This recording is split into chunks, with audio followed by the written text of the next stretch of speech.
গল্পের আসর বাই অগ্নিলা চ্যানেলে আপনাদেরকে স্বাগত জানাচ্ছি। আমরা পড়ছিলাম হুমায়ুন আহমেদের লেখা বাদল দিনের দ্বিতীয় কদম ফুল। আজ রয়েছে এর তৃতীয় পর্ব। গুলশানে রবিন খানের একটা তিনতলা গেস্ট হাউস আছে, নাম ওয়েসিস। লেকের দিকে মুখ করা নিরিবিলি বাড়ি। বেশিরভাগ সময় বিদেশি গেস্টরা থাকেন। দেশের কিছু নামি দামি মানুষকেও বান্ধবীদের নিয়ে এখানে আসতে দেখা যায়। ছোটদের মধ্যে চমৎকার ব্যবস্থা। ছাদে সুইমিং পুলও আছে। গেস্ট হাউসে বিদেশি অতিথি যখন বেশি হয় তখন সুইমিং পুলে পানি দেওয়া হয়। ওয়েসিসের লিকার লাইসেন্স আছে। বেশিরভাগ গেস্ট হাউসের এই সুবিধা নেই। রবিন খান মাঝে মাঝে নিজের গেস্ট হাউসে রাত্রি যাপন করেন। তিনতলা একটা ডিলাক্স রুম তার জন্য সবসময় আলাদা করা। ডিলাক্স রুমের সুবিধা হলো বেডরুমের সঙ্গে লাগোয়া একটা বসার ঘর আছে। বসার ঘরে বড় কাচের জানলা থেকে লেকের পানি দেখা যায়। রবিন খান সোফায় শুয়ে ডিভিডিতে ছবি দেখতে পছন্দ করেন। এই ঘরে ডিভিডি লাইব্রেরি আছে। দেয়ালে ঝুলানো 48 ইঞ্চির একটা ফ্ল্যাট টিভি আছে। টিভিতে ঝকঝকে ছবি আসে। রাত 10টা। রবিন খানের হাতে গ্লাস। গ্লাসে black label on the rock.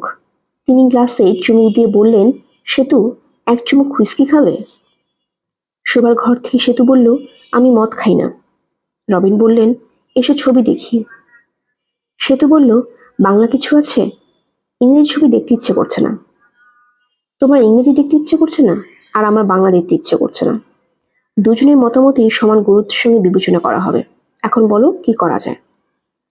সেতু বলল, আমার মাথায় কিছু আসছে না। অন্য কোনো ভাষার ছবি দিই, ইংরেজি সাবটাইটেল থাকলো। Is it okay? Okay. Chinese কিছু ডিরেক্টর আছেন, অসাধারণ ছবি বানান। চাইনিজ ছবি দেখবে? সেতু শোবার ঘর থেকে বসার ঘরে এসে বসতে বসতে বলল, বাসায় চলে যাব। 24 ঘন্টার বেশি হয়ে গেছে হোটেলে আছি, এখন দম বন্ধ লাগছে। লং ড্রাইভে যাবে? চলো আশুলিয়া চলে যাই। সাভারের বাগান বাড়িতে যেতে পারতাম, কিন্তু জেনারেটরটা নষ্ট, এসি চলবে না, গরমে কষ্ট পাবে। সেতু বলল, বাসায় যাব। রবিন বললেন, হেদাত সাহেবের জন্য অস্থির লাগছে? অস্থির লাগছে, তবে কার জন্য লাগছে বুঝতে পারছি না। তুমি আমাকে নামিয়ে দিবে নাকি তোমার ড্রাইভার নামিয়ে দিবে? আমিই নামিয়ে দেব। তোমার স্বামী যদি জেগে থাকেন তাহলে ওনার সঙ্গে কিছুক্ষণ গল্প করব। সমস্যা আছে? সমস্যা নেই। আমি এত রাতে তোমাকে নামিয়ে দিচ্ছি, এতেও সমস্যা নেই? না। সে তোমার আমার মতো সাধারণ মানুষ না। অসাধারণ মানুষ? হ্যাঁ, অসাধারণ। কোন অর্থে অসাধারণ? নির্বোধ অর্থে? সেতু বলল, আমি খারাপ মেয়ে, প্রায় তোমার সঙ্গে রাত কাটাচ্ছি, তাই বলে তুমি নির্বোধ বলে আমার স্বামীকে অপমান করতে পারো না। রবিন বললেন, যে স্বামী স্ত্রী এইসব কর্মকাণ্ড ধরতে পারবে না তাকে সোসাইটি নির্বোধ বলবে না? এ কি, তুমি কেঁদে ফেলছো কেন? সরি, আমি তোমার সঙ্গে কথা চালাচালি খেলছিলাম, এর বেশি কিছু না। বিলিভ মি, চলো তোমাকে নামিয়ে দিয়ে আসি। আমি কিন্তু সত্যি সত্যি তোমার স্বামীর সঙ্গে কিছুক্ষণ গল্প করতে চাই। সে জেগে থাকলে তার সঙ্গে গল্প করবে। আমার ধারণা সে জেগে নেই। রাত 9টার মধ্যে সে ঘুমিয়ে পড়ে। আজ হয়তো তিনি জেগে আছেন, তুমি ফিরবেন তার জন্য অপেক্ষা করছেন। সেতু বলল, সে কারোর জন্য অপেক্ষা করে না। রবিন বলল, তুমি এমনভাবে কথাটা বললে যেন এটা বিরাট বড় কোনো গুণ। এটা কোনো গুণ না। আমরা মানুষ, খুবই সামাজিক প্রাণী। আমরা একে অন্যের জন্য অপেক্ষা করব, এটাই স্বাভাবিক। সেতু বলল, তোমাকে আগেও বলেছি, এখনো বলছি, সে স্বাভাবিক মানুষ না। হেদায়েত জেগেছিল। তার হাতে ডরমিকাম ট্যাবলেট। ট্যাবলেট দুভাগ করা হয়েছে, ভাগ সমান হয়নি। একদিকে একটু বেশি হয়েছে, অন্যটা কম হয়েছে। সে বেশিটা খাবে না কমটা খাবে এটা বুঝতে পারছে না। সেতুর সঙ্গে পরামর্শ করলে হতো। সেতুকে টেলিফোন করতে ইচ্ছে করছে না। নাদুর মার সঙ্গে পরামর্শ করা যেতে পারে। ওষুধপত্রের ব্যাপারটা মেয়েরা ভালো বুঝে। হেদায়েত নাদুর মাকে ডাকতে যাবে, তখন দরজা খুঁটেলে সেতু ঢুকলো। বিরক্ত মুখে বলল, এত রাত হয়েছে, সদর দরজা খোলা কেন? হেদায়েত বলল, তুমি আসবে এই ভেবে হয়তো নাদুর মা খোলা রেখেছে। সেতু বলল, রবিন ভাই আমার সঙ্গে এসেছেন, তোমার সঙ্গে কিছুক্ষণ গল্প করবেন, চা খাবেন, বসার ঘরে চলো, শার্ট গিট দিয়ে এসো। একজন গেস্টের সাথে কথা বলবে খালি গায়ে? তুমি কথা বলো, আমি গোসল করে ড্রেস চেঞ্জ করে তোমাদের সঙ্গে জয়েন করব। হেদায়েত রবিন ভাইকে দেখে মুগ্ধ হয়ে গেল। অতি রূপবান একজন মানুষ, বয়স 50-এর উপর, মাথা ভর্তি সাদা কালো চুল, বড় বড় চোখ, হাসি হাসি মুখ। রবিন হেদায়েতকে দেখে প্রথমে বললেন, ভাই, আপনার ফ্ল্যাট কি স্মোক ফ্রি জোন? আজকাল বেশিরভাগ বাড়ি স্মোক ফ্রি, সিগারেট খেতে হলে ছাদে উঠতে হয়।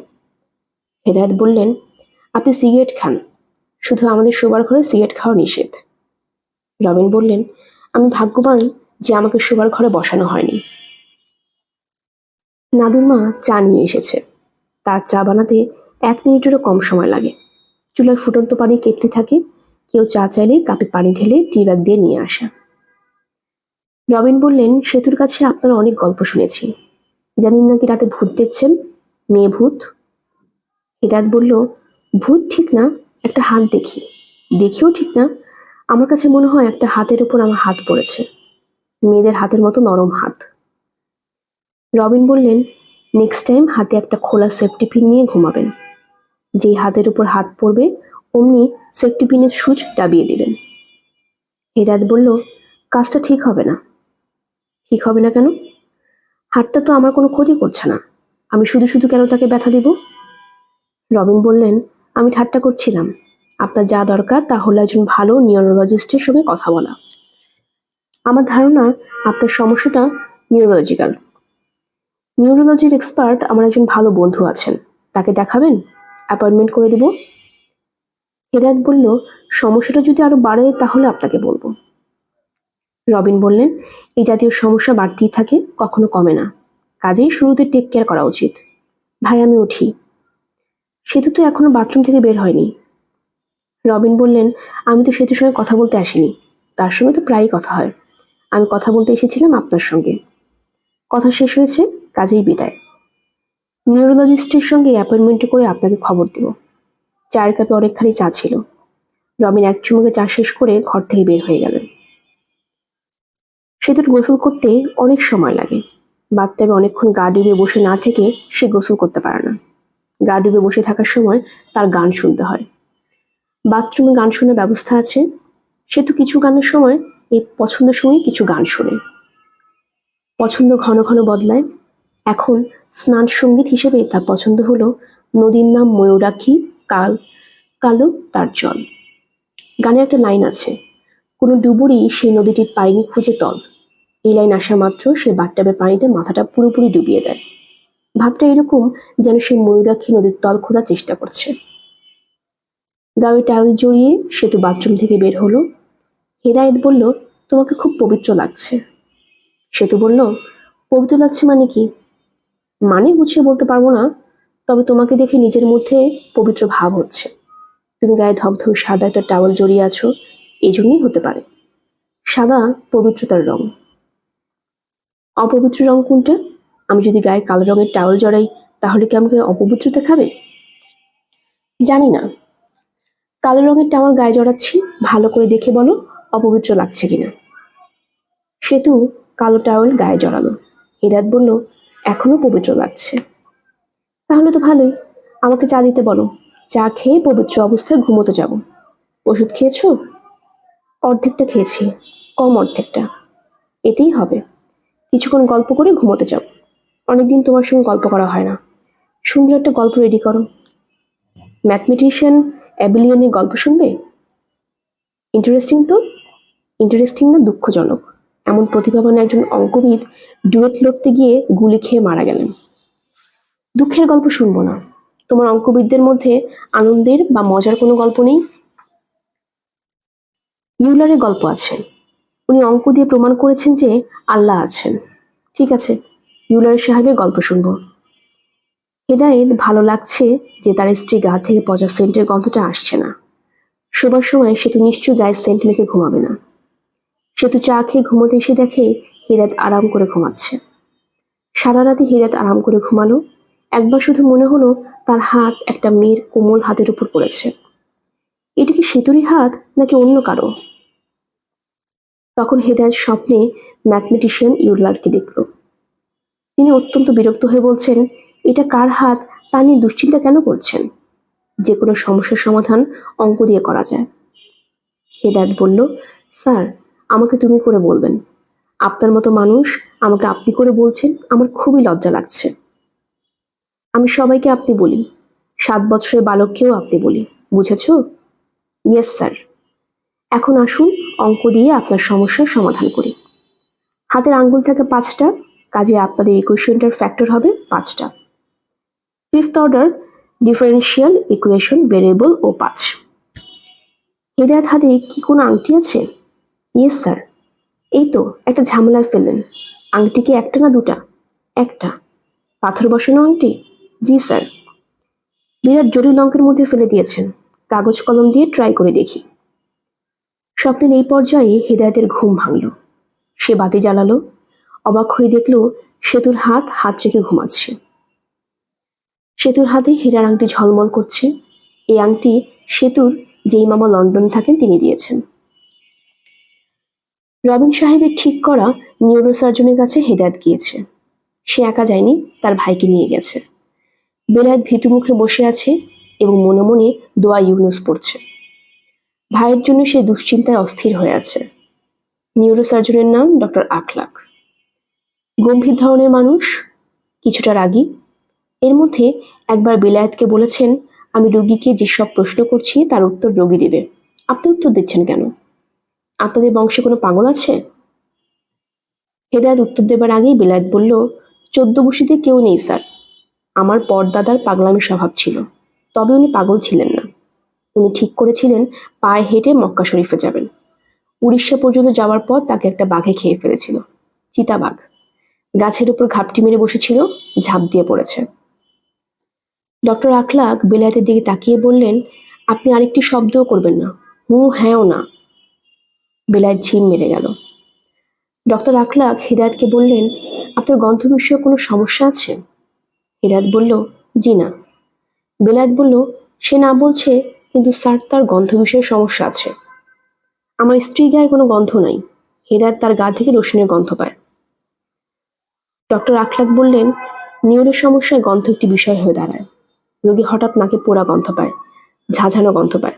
আবার উল্টোটাও হয়, রোগী হঠাৎ হঠাৎ কিছু সময়ের জন্য গন্ধহীন হয়ে যায়। আমি কিছু টেস্ট দিচ্ছি, টেস্টগুলি করবেন, সিটি স্ক্যান করতে হবে।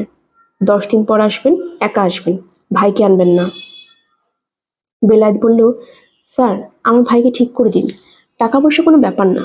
প্রয়োজনে তাকে ব্যাংকক, সিঙ্গাপুর যেখানে বলেন সেখানে নিয়ে যাব। আপনাদের দোয়ায় আমার টাকা পয়সা আছে, ক্যাশ টাকা অবশ্যই কম, বেশিরভাগ টাকাই ব্যবসায় খাটাচ্ছি। তারপরেও 24 ঘন্টার নোটিশে 10-5 লাখ টাকা বের করতে পারবো ইনশাল্লাহ। ডক্টর আখলাক কঠিন গলায় বললেন, 7 দিন পর আসবেন, এবং আবারও বলছি রোগী একা আসবে, রোগীর সঙ্গে কেউ আসবে না। চেম্বার থেকে বের হয়ে বেলায়েত বিরস গলায় বলল, ডাক্তার সুবিধার না, বদ ডাক্তার। যে রোগীকে কথা বলতে দেয় না সে কেমন ডাক্তার? তুই কি বলিস? হেদায়েত বলল, ভাইজান আমাদের বংশে কোনো পাগল নেই, কথাটা তো ঠিক না। দাদাজান পাগল ছিলেন, শেষের দিকে তাকে শিকল দিয়ে বেঁধে রাখা হতো। বেলায়েত বলল, আগ বাড়িয়ে মানুষকে এইসব কথা বলার কোনো দরকার আছে? সব জিনিসই প্রকাশ করতে নেই। তোর ভাবির কিছু সমস্যা আছে, সেটা কি কখনো তোকে বলেছি? না। বেলায়েত বলল, যাই হোক, তুই যে সমস্যা পড়েছিস সেটা ডাক্তারের আন্ডারে পড়ে না, পীর ফকিরের আন্ডারে পড়ে। আমি লোক লাগিয়ে দিয়েছি, তারা পাওয়ারফুল পীর ফকির খুঁজতে শুরু করেছে। আচ্ছা, ইসমে আজম জানা কাউকে পাওয়া গেলে তার এক ফুটে সব ঠিক হয়ে যাবে। ইসমে আজমটা কি? হাই লেভেলের কেরামতি, মারফতি জিনিস। তুই বুঝবি না, তোর বোঝার দরকার কি? তোর সমস্যার সমাধান হলেই তো হলো, নাকি? হুম। একটা সিএনজি নিয়ে চলে যা, খাওয়া দাওয়া শেষ করে আরাম করে একটা ঘুম দে। বাসায় যেতে ইচ্ছে করছে না। তাহলে কি করবি? তোমার সঙ্গে থাকবো। আমার সঙ্গে থাকবি মানে কি? আমাকে তোর ভাবির মায়ের বাসা যেতে হবে। কার নাকি জন্মদিন। বিয়ে করে এমন যন্ত্রণায় পড়েছি, শ্বশুরবাড়ির লোকজনতে জন্মদিনের যন্ত্রণায় জীবন অস্থির। আমাকে সঙ্গে করে নিয়ে যাও। তোর দাওয়াত নাই, তোকে আমি কিভাবে নিয়ে যাব? ভাবির মায়ের বাসা যেতে দাওয়াত লাগবে কেন? লজিকের কথা বলেছিস। তাহলে চল, পথে সস্তা টাইপের খেলনা ফেলনা কিনতে হবে। জন্মদিনটা কার? জানি না কার, কোনো পোলাপানের হবে। তোর ভাবি সকাল থেকে ওই বাড়িতে বসে আছে। দুই ভাই 130 টাকা দিয়ে হলুদ রঙের একটা গাড়ি কিনে জন্মদিনের উৎসবে উপস্থিত হলো। জন্মদিন হচ্ছে হেনার বড় ভাইয়ের। সে গ্রামীণ ফোনে একজন বড় অফিসার। জন্মদিনে হলুদ গাড়ি পেয়ে বেচারা খুব হকচকিয়ে গেল। হাজী ইনায়েত করিম চোখ বন্ধ করে বসে আছেন। তার ডান হাতে তসবি। তিনি তসবি টানছেন। যে কোনো গুরুত্বপূর্ণ সিদ্ধান্ত নেওয়ার আগে তিনি ওজিফা পাঠ করেন। আজ একটি গুরুত্বপূর্ণ সিদ্ধান্ত নেবেন। হেদায়েতকে কলেজের চাকরি থেকে বাদ দেওয়া হবে। কলেজের পরিচালনা পরিষদও এই মত পোষণ করে। কমিটি মেম্বার 10 জনের মধ্যে 6 জনে বাদ দেওয়ার পক্ষে। বাকি 4 জনের ধারণা আরেকবার সুযোগ দেওয়া উচিত। সর্বশেষ সিদ্ধান্ত হচ্ছে প্রিন্সিপাল সাহেব ঠিক করবেন কি করা উচিত। অঙ্কের একজন ভালো শিক্ষক কলেজের জন্য দরকার, এটা যেমন ঠিক, আবার শিক্ষকের মেন্টালিটিও গুরুত্বপূর্ণ, বিশেষ করে এটা মেয়েদের কলেজ। হেদায়েত বসে আছে প্রিন্সিপালের ঠিক সামনের চেয়ারটায়। আধ ঘন্টার উপরে যে বসা। কি জন্য তাকে ডাকা হয়েছে এখনো তা সে জানে না। তবে তার সময় খারাপ কাটছে না। সে তাকিয়ে আছে প্রিন্সিপাল সাহেবের ঠিক মাথার উপর রাখা ঘড়িটার দিকে। তার চিন্তা ঘড়ির কাঁটা ডান দিকে ঘুরবে এবং ধারণা প্রথম কার মাথায় এলো। ঘড়ির কাঁটা বাঁদিকে ঘুরলে কি সমস্যা ছিল? প্রথম যিনি সিদ্ধান্ত নিলেন ঘড়ির কাঁটা ডান দিকে ঘুরবে, তিনি সিদ্ধান্তটা কোনো বিবেচনায় নিয়েছেন? হেদায়েত সাহেব। জি স্যার। অনেকক্ষণ আপনাকে বসিয়ে রাখলাম, কিছু মনে করবেন না। ওজিফা পাঠ করছিলাম। মন অশান্ত হলে ওজিফা পাঠ করে মন শান্ত করার চেষ্টা করি। হেদায়েত একবার ভাবলো জিজ্ঞেস করে ওজিফা ব্যাপারটা কি। শেষ পর্যন্ত জিজ্ঞেস করলো না, কারণ প্রিন্সিপাল সাহেব এখনো চোখ বন্ধ করে আছেন। কাউকে কোনো প্রশ্ন করলে চোখের দিকে তাকিয়ে করতে হয়। প্রিন্সিপাল সাহেব তসবি পাঞ্জাবের পকেটে ঢুকিয়ে রাখলেন। হেদায়েতের দিকে চোখ মেলে তাকালেন। হেদায়েত সাহেব। জি স্যার। একটা অপ্রিয় কাজ করার দায়িত্ব আমার উপর পড়েছে। আপনাকে একটা সংবাদ দিব। স্যার দিন। কলেজ কমিটি সিদ্ধান্ত নিয়েছে আপনাকে এই কলেজে রাখা হবে না। আপনার মতো শিক্ষক পাওয়া ভাগ্যের ব্যাপার। তারপরে বাধ্য হয়ে এই কঠিন সিদ্ধান্ত নিতে হচ্ছে। হেদায়েত বলল, আমি কি কোনো সমস্যা করেছি? অবশ্যই করেছেন। আপনার সমস্যা নিয়ে আলোচনা করতে আমার রুচিতে বাড়ছে। তারপরেও বলছি, আপনি গভীর রাতে ক্লাসের ছাত্রীদের টেলিফোন করেন, তাদের অশ্লীল পর্নোগ্রাফির কথা বলেন। হেদায়েত অবাক হয়ে বলল, স্যার না তো। প্রিন্সিপাল বললেন, আপনি না বললে তো হবে না। নিতু নামের এক ছাত্রী কমপ্লেন করেছে, আমার কাছেই করেছে। সে অবশ্য রিটার্ন কিছু দেয় নেই, রিটার্ন দেওয়ার প্রয়োজন নেই। চা খাবেন? জি না স্যার। আমি কি এখন বাসায় চলে যাব? আর আসবো না? 1 তারিখে আসবেন, পুরো মাসে বেতন নিয়ে যাবেন। একটু অপেক্ষা করুন, খোঁজ নিয়ে দেখি। ক্যাশে টাকা থাকলে পুরো মাসে বেতন আজই নিয়ে যান। টাকার জন্য আবার আবার আসার ঝামেলা কেন করবেন? বেতন নিয়ে দুপুর 2টায় হেদায়েত বাড়ি ফিরল। সে তো খেতে বসেছিল। হেদায়েতকে দেখে উঠে পড়ল। আনন্দিত গলায় বলল, চট করে হাতে মুখে পানি দিয়ে আসো, একসঙ্গে খাই।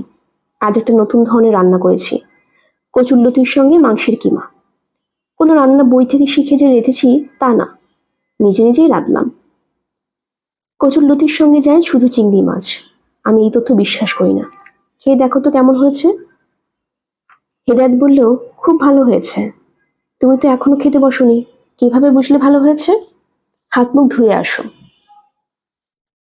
হেদায়েত নিঃশব্দে খেতে বসল।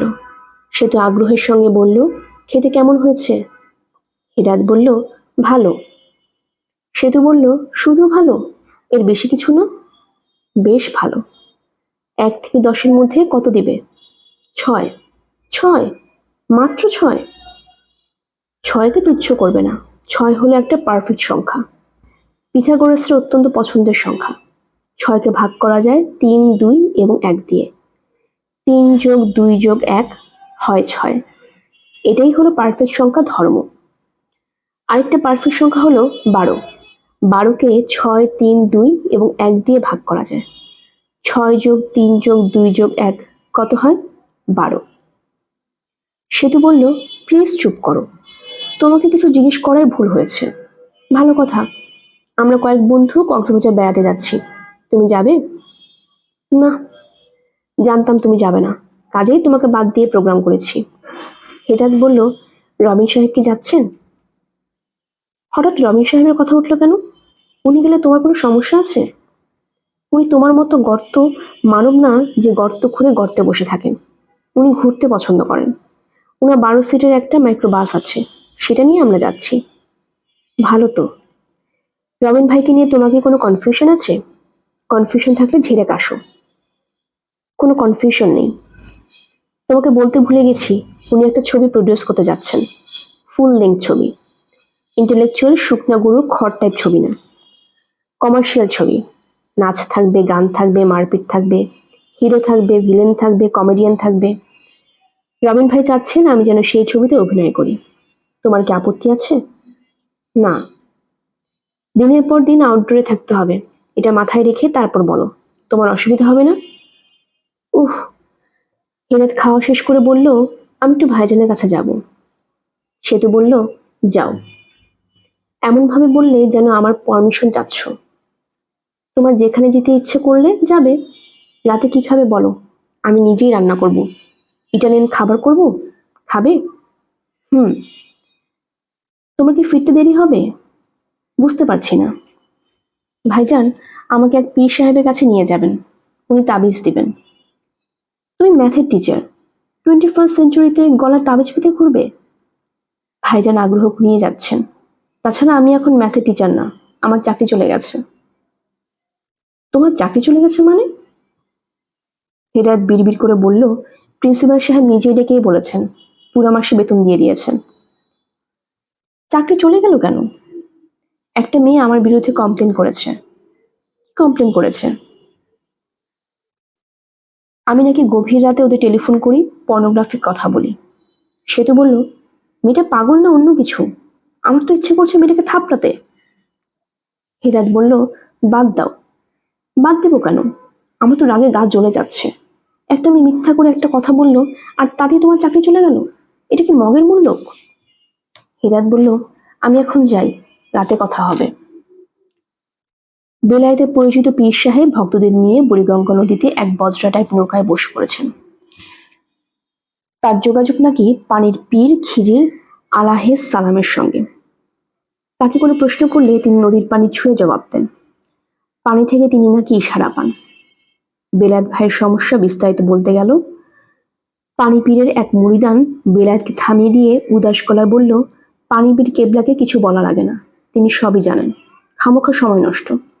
আপনার ভাইকে পীর সাহেবের সামনে হাঁটু গেড়ে বসতে বলেন। হিদায়েত পানি পীরের সামনে হাঁটু গেড়ে বসল। পানি পীর ডান হাত নদীর পানিতে ভিজিয়ে হেদায়েতের মাথায় রেখে চোখ বন্ধ করলেন।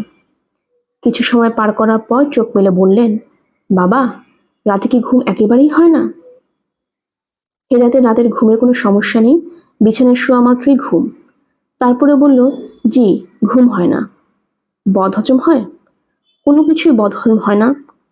চুয়া ঠেহর। হেদায়েতের হজমে কোনো সমস্যা নেই। তারপরেও সে ক্ষীণস্বরে বলল, জি। প্রস্রাবের সমস্যা আছে? প্রস্রাবের রাস্তা জ্বালা পোড়া আছে? মাঝে মাঝে রক্ত যায়? হেদায়েত ক্ষীণস্বরে বলল, জি। তার কাছে মনে হচ্ছে নোংরা কম্বল গায়ে বসে থাকা মানুষটা ভয়ঙ্কর প্রকৃতির। তার প্রতিটা কথা মেনে নেওয়াই যুক্তিযুক্ত। বেলায়েত অসহায়ভাবে ভাইয়ের দিকে তাকাচ্ছে। হেদায়েত এইসব কঠিন সমস্যা তার কাছে গোপন করেছে, এই ব্যাপারটাও তাকে দুঃখ দিচ্ছে। পানিপীর বললেন, চিন্তার কিছু নাই, খিজির বাবার দোয়ায় সব সমস্যার আহসান হবে। আরেকবার আসতে হবে শনিবারে। শনি মঙ্গলবার ছাড়া খিজির বাবার সঙ্গে যোগাযোগ করা সম্ভব নয়। বেলায়েত পানিপীরকে কদমবুচি করে 500 টাকা দিল। পানিপীর বললেন, আত্মা তো ছোট কেন বাবা, আত্মা বড় করো। টাকা পয়সার কোনো প্রয়োজন আমার নাই। বুড়িগঙ্গা নদীর পানি খেয়ে একবার 3 মাস কাটিয়েছি। টাকা দিয়ে আমি কি করব? টাকার দরকার আমার মুরিদানদের, বুঝেছো? আন্ডারস্ট্যান্ড? দিলে নিম্নে 1000, না দিলে 1 কাপ পানি হাতে ঢাইলা দিবা, তাতেও চলবে। আন্ডারস্ট্যান্ড? বেলায়েত আরো একটা 500 টাকার নোট দিয়ে ভাইকে নিয়ে রওনা হলো। বেলায়েতের মনটা অত্যন্ত খারাপ। ভাইয়ের এত সমস্যা, সে কাউকে কিছু বলছে না। হেদায়েত বলল, ভাইজান, আমার চাকরি চলে গেছে। বেলায়েত হতভম্ব গলায় বলল, বলিস কি, চাকরি কেন গেল? হেদায়েত কিছু বলল না। বেলায়েত বলল, বউকে কিছু জানানোর দরকার নেই, বেকার স্বামী কোনো স্ত্রী দেখতে পারে না, অকারণে ঝগড়াঝাটি করবে। কি দরকার? তুই কলেজ টাইমে বেলায়েত টিম্বারে চলে আসবি, বই পুস্তক পড়বি, মাসের 1 তারিখ বেতনের টাকা আমার কাছ থেকে নিয়ে যাবি। আচ্ছা, দি নিউ বিরিয়ানি হাউস অ্যান্ড রেস্টুরেন্টের ম্যানেজার তোকে বানা দিতে পারি, টাকা পয়সা হিসাব রাখবি। পারবি না? পারবো। অঙ্কে তোর যেরকম মাথা না পারার কোনো কারণ নেই। তবে ভাইয়ের রেস্টুরেন্টের ম্যানেজার হওয়া ঠিক না। হেদায়েত চুপ করে আছে। ভাইয়ের দুঃখে বেলায়েতের মান আর্দ্র। তার কেঁদে ফেলতে ইচ্ছে করছে, চোখে পানিও চলে আসছে। ভাইয়ের সামনে চোখের পানি ফেলার প্রশ্নই ওঠে না। বেলায়েত আলোচনা অন্য খাতে নেওয়ার চেষ্টা করলো, গলা খাকারি দিয়ে বলল, হাওয়াই মিঠাই বানানোর একটা যন্ত্র কিনেছি, তোকে দিয়ে দেব, মাঝে মধ্যে হাওয়াই মিঠাই বানাবি। আচ্ছা, এখন শুধু দুই কালারে বানানো যায়, লাল আর সাদা। তুই চেষ্টা করে দেখ কয়েকটা কালারে করা যায় কিনা। একই স্টিকে 5 কালার, সাদা, লাল, সবুজ, হলুদ, নীল। হেদায়েত বলল, ফুড কালার লাগবে। বেলায়েত বলল, ফুড কালার তুই ঘুরে ঘুরে জোগাড় করবি, তোর হাতে তো এখন কাজকর্ম নাই, তুই বেকার মানুষ। তা ঠিক, বেকার বলেছি বলে মনে হয় কষ্ট পাস নাই তো? না। অন্য কোনো হোটেলে খানা খাবি? চল, দুই ভাই মিলে নতুন একটা রেস্টুরেন্টে খানা খাই। দি নিউ দিল্লি হাউস হোটেলের খানা অসাধারণ বলে শুনেছি, পরীক্ষা হয়ে যাক। হেদায়েত বলল, সেতু আজ নিজের হাতে রান্না করবে, ইটালিয়ান খাবার, বাসায় না খেলে মন খারাপ করবে। তাহলে বাসায় গিয়ে খা। তোর এখন প্রধান কাজ স্ত্রীকে তুষ্ট রাখা। তুমি হোটেলে খাও, আমি সামনে বসে থাকবো। বেলায়েতের চোখে আবার পানি আসার উপক্রম হলো। এই না হলে ভাই, বড় ভাই খাবে, সে সামনে বসে থাকবে। রক্তের বন্ধন ছাড়া এই জিনিস কখনো হবে না। হেদায়েত বাসায় ফিরে দেখে সেতু নেই, চিঠি লিখে চলে গেছে। চিঠিতে লেখা, হ্যালো পতি, বিরাট ঝামেলা হয়েছে। রবিন ভাই সিঁড়ি দিয়ে নামতে গিয়ে পা পিছলে পড়েছেন, হাতের হাড্ডি কনুয়ের কাছে ভেঙেছে, কম্পাউন্ড ফ্র্যাকচার, এখন আছেন অ্যাপোলো হাসপাতালে। বেচারা খুবই ভয় পেয়েছে। আমি সান্ত্বনা দেওয়ার জন্য যাচ্ছি, রাত 10টার মধ্যে চলে আসবো। যদি না আসি তাহলে বুঝবে আটকা পড়ে গেছি। রবিন ভাইয়ের নিকট আত্মীয় ঢাকায় কেউ নেই। বেচারা অল্পতেই অস্থির হয়ে পড়ে। তুমি রাতে যা হয় কিছু খেয়ে নিও। নাদুর মাকে বলেছি কষানো মুরগি করতে, আলু চিকন করে কেটে আলু ভাজি করতেও বলেছি। তোমার তো আলু ভাজি পছন্দ। ইটালিয়ান খাবার করতে পারলাম না, সরি। আরেকটা কথা, চাকরি নিয়ে কোনো দুশ্চিন্তা করবে না, কোনো একটা ব্যবস্থা হবে। ইতি, তোমার পত্নী। হেদায়েত ঘড়ি দেখল, 10:30 বাজে। সেতু রাতে ফিরবে না। সে স্বস্তি নিঃশ্বাস ফেলল। বড় বিছানায় হাত পা ছড়িয়ে আরাম করে ঘুমানো যাবে, শুয়ে শুয়ে সিগারেট খাওয়া যাবে। ভাইজানের কাছ থেকে হাওয়াই মিঠাই বাক্সটা নিয়ে এসেছে, হাওয়াই মিঠাই বানানো যেতে পারে। ফুড কালার লাগবে। হেদায়েত ডাকলো, নাদুর মা। নাদুর মা বলল, টেবিলে খানা লাগিয়েছি। হিদায়ত বলল, আজ আর ভাত খাবো না, দুটো হাওয়াই মিঠাই খেয়ে শুয়ে পড়বো। কি খাইবেন? হাওয়াই মিঠাই, ক্যান্ডি ফ্লস। আচ্ছা শোনো, হলুদ বেটে কয়েক ফোঁটা হলুদের রস চিপে দিতে পারবে? চেষ্টা করে দেখতাম হলুদ রঙের হাওয়াই মিঠাই করা যায় কিনা। রাতে সত্যিই খাবেন না? না। তুমি আমাকে কয়েক ফোঁটা হলুদের রস দিয়ে শুয়ে পড়ো। নাদুর মা এখনো দাঁড়িয়ে আছে, তার চোখে হতাশা। সে ঠিক করেছে এই বাড়িতে আর কাজ করবে না। চোখের সামনে এত কিছু ঘটতে দেখা ঠিক না। ভাইজান, একটা কথা বলি। বলো। দেশের বাড়ির জমি নিয়ে মামলা মোকদ্দমা চলতেছে, আমার যাওয়া দরকার। দরকার হলে অবশ্যই যাবে, কাল সকালে চলে যাও। বেতন যা পাওনা আছে আমাকে বললেই দিয়ে দিব। আমার সঙ্গে টাকা আছে, আজ মাসে 11 তারিখ, কিন্তু পুরো মাসে বেতন পেয়ে গেছি। কাল সকালে যখন যাবে তখন আমার কাছ থেকে কিছু হাওয়াই মিঠাই নিয়ে যেও, বাচ্চা কাচ্চাদের দেবে, তারা খুশি হবে। টেলিফোন বাজছে। হেদায়েত টেলিফোন ধরার জন্য উঠে গেল। রিসিভার কানে লাগিয়ে বলল, কে সেতু? ওপাশ থেকে বলল, হুম। রবিন সাহেবের অবস্থা কি? ভালো। তুমি কি রাতে ফিরবে? হুম। অনেক রাত হয়ে গেছে, রাতে না ফিরে বরং সকালে ফিরো, সেটাই ভালো হবে।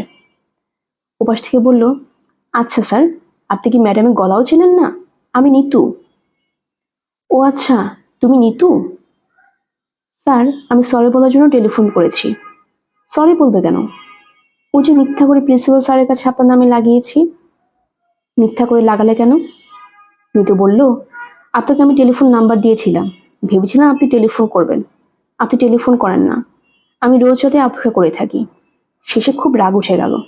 তখন মিথ্যা করে আপনার নামে লাগিয়েছি। স্যার, আপনি কি আমাকে ক্ষমা করেছেন? হ্যাঁ। হ্যাঁ না, পরিষ্কার করে বলুন ক্ষমা করেছি। ক্ষমা করেছি।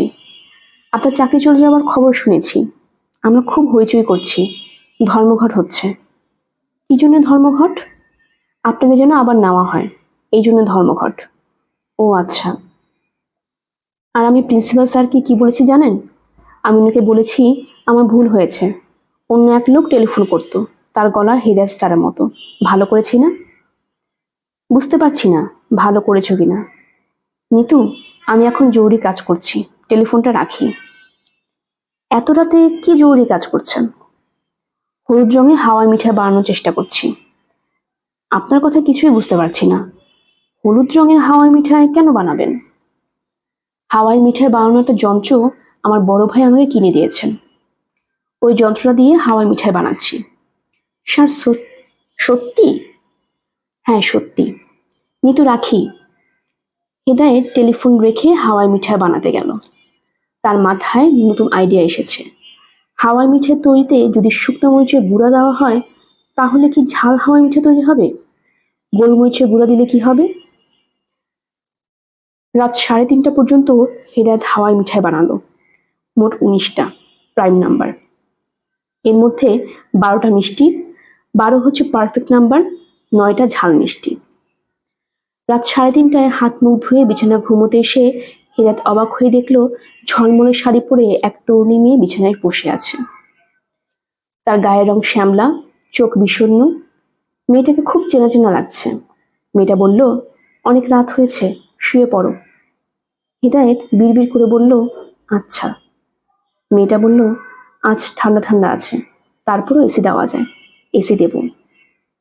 দাও। মেয়েটা রিমোট টিপে এসি ছাড়ল। হেদায়েতের দিকে তাকিয়ে বলল, শুয়ে পড়ো, আমি মাথায় হাত বুলিয়ে দিচ্ছি। বাতি নিভিয়ে দিই। দাও।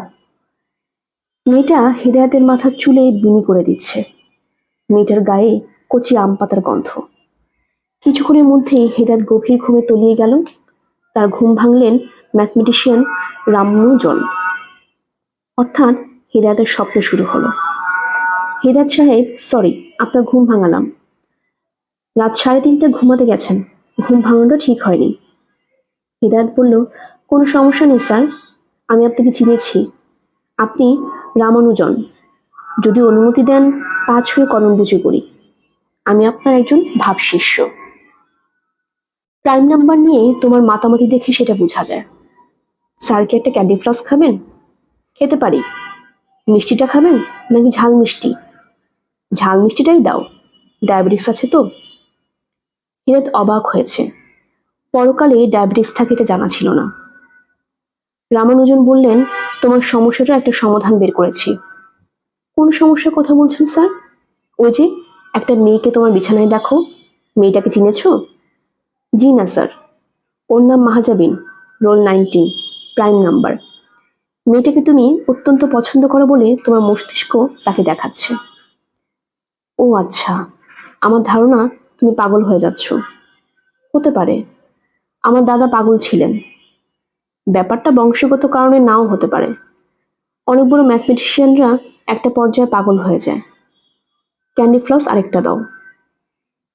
হেদায়েত ক্যান্ডি দিল। রামানুজন বললেন, তুমি আত্মার ইকুয়েশন বের করার চেষ্টা করছো, আমি খুশি।